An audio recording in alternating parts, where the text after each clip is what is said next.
संत एकनाथ यांची माहिती सांगणार आहे.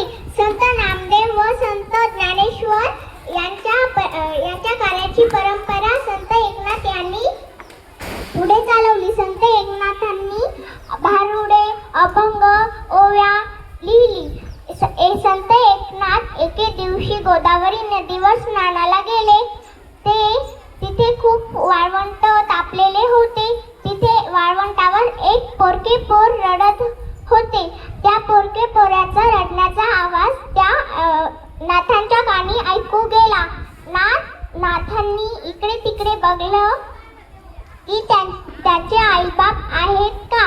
त्याच्या जवळ गेले आणि त्याला कडेवर घेतलं.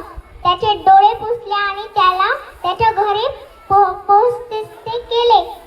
अशाच रीतीने स्वतःच्या अर्चनातून संत एकनाथांनी समतेची व ममतेची